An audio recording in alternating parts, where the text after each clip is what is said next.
morning, everyone. Wow, I just caught that glimpse of myself looking super serious. That was very uncomfortable. Good morning. Happy Sunday of long Thanksgiving weekend. If you're traveling today, I wish you patience and success. We traveled home from Minneapolis to Fargo last night, and I was shocked at how much traffic was even on our interstate, which by everyone else in the world's standards is no traffic, but there was a fair amount of traffic. So safe travels today if you are heading home. I have a guest with me today who is sort of one of those people from my younger self life that if someone had said to I think I was 16 when I first met him, my 16-year-old self, you're going to not just have conversations with him, but you're going to stay connected to him. I might have died right on the spot. You know, sometimes there are just boys in your life who have great big presences, and this is one of them. So let's bring my longtime friend, Steve Grumann, to the camera. Good morning, Steve. Good morning, Dana. I hope I can continue to live up to how you viewed me as your 16-year-old self. You have never disappointed me. I have to tell you this because I don't think I've ever told you this. The very first conversation you and I ever had, I was taking a college level singing class that you were part of, and I was doing homework. So it would have been my junior or senior year. So I was 16 or 17. And you said to me, "What are you doing?" And I said, "I'm studying for history," or whatever it was. And you said to me, "I never studied in high school." And I remember thinking, oh, he's very cool. He didn't study. Maybe I shouldn't study. But I'm not very cool, so maybe I do need to study. And it was a whole existential crisis for me. Long story short, I did study, not as well as I perhaps could have or should have, but I studied enough, and I just decided I was never going to be as cool as you were, so I didn't need to try to be that part of you. Yeah, I think what you're exposing here is a lot of thought that I've had about myself at that time, and I have universally come to the conclusion that I was a little bit full of myself, Dana. Steve, you were so damn cool. You had great hair. I did have great hair. You walked through the world in this very confident way. You were a little bit older than your average college student, so it felt like, you know, when you're in that 18 to 22-year-old age range, if somebody's 25, they may as well be 45. They just feel like they've lived so much more life than you have. I don't know. Everything about you was cool. I could go on, but we only have 15 minutes, and it's less interesting to go back to what my 17-year-old self thought of you, and much more interesting to hear where you have taken life and learned from 50 plus. So let's jump right into these questions, Steve, because I know your answers are going to be really fascinating. The first question is, what are one or two of the most important lessons you learned in the first 50 years that have served you well, 50 and beyond? There are two key lessons that I have learned in the first 50 years. One is lack of patience and kindness was for a while natural to me. And I call it my angry young man phase. And it took me going through that for a few years. We're thinking, the world owes me something, and I'm not there because of somebody else or what have you. And I recognized in my late 20s that was not getting me anywhere close to where I wanted to go. And so I started to pivot away from that. And so I would say to more specifically answer your question,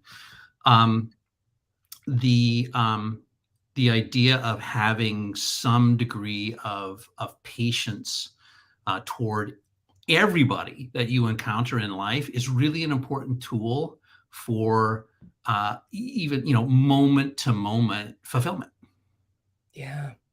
Yeah, boy, it's so true. I really do love the now over quoted be kind to everyone, you don't know what battles they're fighting, because it's very, very true. I mean, you and I sort of reconnected because you came across Daily Dose somewhere online. Well, that was a battle hardly anybody knew we were fighting at our house. And we are not singular in that. There is not a person who's not struggling with something. So it serves you to be as kind to them as you possibly can, because sooner or later, you're going to hope someone can be kind to you. Yeah, but to me, it's even more powerful than that, right? the idea that kindness to somebody because you don't know what they're going through is critical and important. But in that moment, there is like this moment of micro joy that you get to experience as well, knowing that you are treating another person like a human being rather than an obstacle. Yeah. Yes. I didn't really put a lot of thought into what direction I thought these conversations would go because I really wanted to just be very present for all of them. And I've been lucky to get to do that. But the through line so far, I think you are conversation 16. The through line really has been kindness. Just be kind. Whether you have something to gain from it or not, what are you out to be kind? And now you're adding to it that not only are you out nothing, but it actually gives you something in the moment as well, which of course is absolutely true. To me, that's undeniable. That's just absolutely undeniable, right? And the second thing is that while I think for me, they're honoring my vision of what my life is going to look like, I think is important because it helps you to create a set of principles to go grab that thing that you want, right? But the understanding and knowledge that it's never going to, the end state is never going to look like what you think it is really important thing to keep in mind, right? The idea that there's, even if you have a specific thing you want to do, accomplish, be in your life, and you don't get there, that doesn't mean the desire and the effort you made to get there were not valuable. They were very much. But the idea that, life and the other human beings that are a part of our circle create the need to pivot, to create the need to be flexible, to create the need to sometimes just flat out change is very real. And I think that's true for everybody. And understanding that making those changes to what my life looks like versus what I thought it would look like doesn't detract from the value that I put on my life and my own experience. I feel like if you are singularly focused on making your life a certain way, you're going to be singularly focused in receiving whatever that brings to you, right? There's no other people, right? You can't, I feel like if you're going to focus on one thing, hell or high water, Katie bar the door, you're going to wind up getting there most oftentimes alone and without people who you share it with. Yeah, boy, that's really true. But my favorite part of what you just said is if you are on the journey pursuing whatever fill in your blank, and you don't get to the end of that pursuit, wasn't the journey still worth it? Yeah. And if you cannot do it like this, but instead do it like this, then not only was the journey worth it, but the people you encountered along the way who joined you, who had exchanges and interchanges with you, also are both touched by it and enrich you along with it. And that's really, of course, at the end of the day, what it's about. Nobody gets to the end and says, boy, I'm pretty upset that I didn't get to fill in the blank. Mostly what I think people think about is the people and the experiences that mattered along the way. So that's certainly true. I'm starting to feel that. I'm experiencing that through my 85-year-old mother. And it's what you just said is very true. Yeah. Yeah, and important because it's incredibly easy to forget to value those people. You'll appreciate this because you know my mom. When COVID was really at its very worst pre-vaccine, my mom and her partner Bob were going to go down to my brother's to see a basketball tournament of my nephews.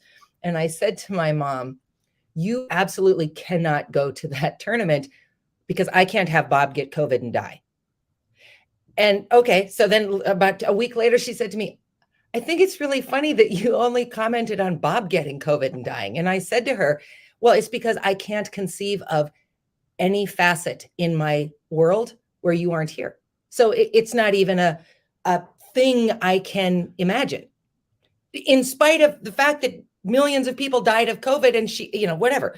But I think as I am aging, I am certainly trying to be more present to the fact that the people for whom I expect will always be here may or may not always be here. And so you better not take it for granted. So my uncle said something very profound after his second grandparent died. My grandfather died first, then my grandmother, both in 2003. And he said, you always have this vague notion that you're marching toward inevitability, right? But when your parents die, you suddenly look up and realize there is nobody standing between you and the cliff anymore. No buffer. Right? Yeah. And that was a really important moment for me to think through, what do I want that march to look like? And how do I want to honor the people that are still ahead of me? And what happens when I'm staring at the cliff and there is no reverse? Yeah. Yeah. It's that kind of existential moment of you intellectually understand it, but boy, does it not make sense in any other aspect of our lives, for sure. Okay.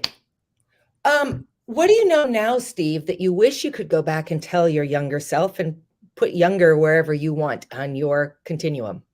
I would want my younger self to know that that the idea that it kind of goes back to what we were saying earlier, right? There's always a march toward a destination for people with some degree of initiation, but it's never about the destination. It is really about all of the experiences that you have all the way along, and it's really in those moments. This is kind of a repeat of what we've said before, Dana. It's really in those moments that build what is at least your own emotional and intellectual legacy that you get to survey before you shuffle off to whatever's next, right? I love that. I love that. What's been the most joyful or a number of most joyful aspects of life for you, Steve, since turning 50? So that I love this question, because there was a big, even a physical demarcation for me between 49 and 50. I swear to God, Dana, on the day I turned 50, I needed progressive lenses. On the day, right? It happened on that day, and so to me, it's like, oh yeah, now I'm 50. I can't really deny it anymore. Really, the most joyful moments for me are around the idea that through my 40s and even into my early 50s, I struggled mightily to overcome my own insecurities, my own imposter syndrome, my own all of these things that were holding me up from being both available to people professionally and personally. And so coming to this conclusion that there are hard things that happen all the time, but following the trail of evidence that has happened before, I've never, ever actually failed to overcome an obstacle, ever. And it took somebody to point that out to me. In fact, I had a very valuable time, about a year and a half, with a really good coach, who I was working with, to say, I don't know if I can do this. This seems really hard. It seems like too big. And so she made me go back and do a bunch of homework around what are the hardest things that you've ever done in your life. And there have been some that have been really pretty hard.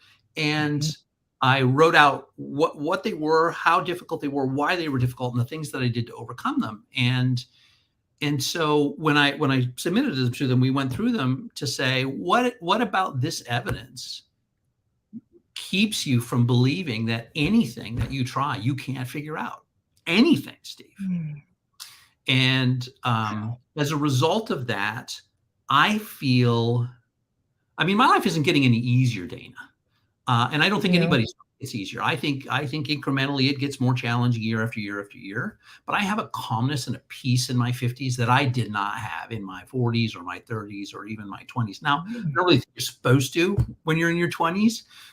And I don't know if where I'm at or that crossing that 50 transom was key to figuring all of that out. But it's really that level of peace that and that just conviction that whatever happens, whatever comes my way, I will sort out. And I have the people around me that I need to call on when required.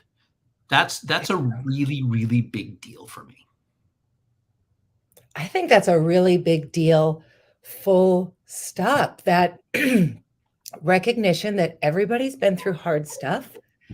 And if you're still here, it's because you survived it somehow.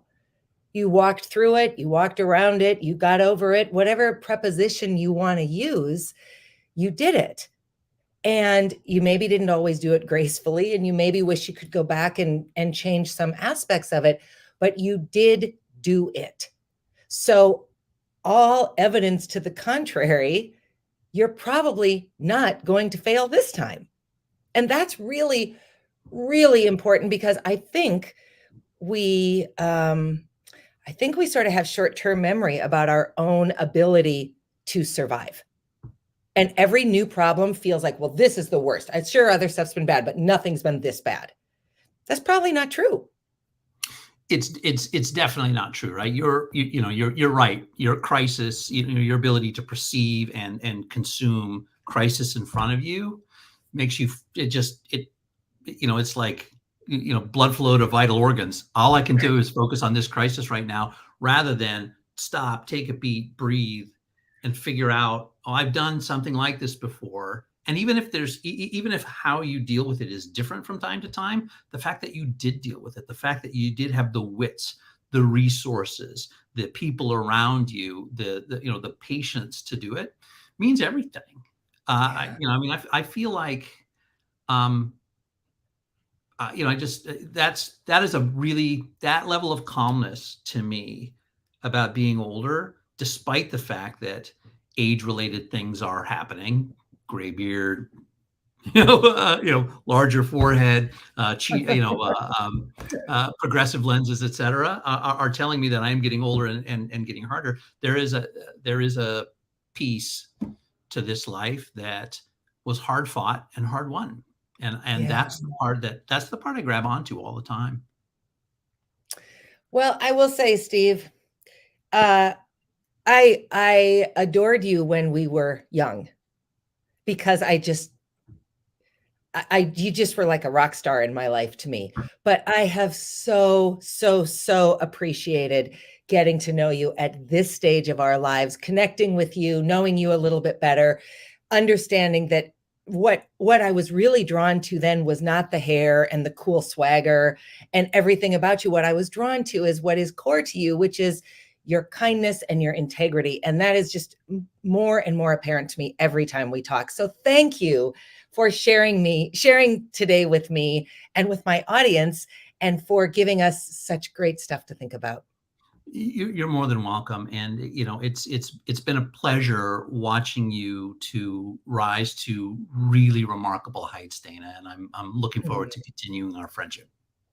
I am too. And everybody else, I will see you tomorrow. Steve, thanks so much. Have a great rest of your Sunday. All right. Take care. Bye. Bye.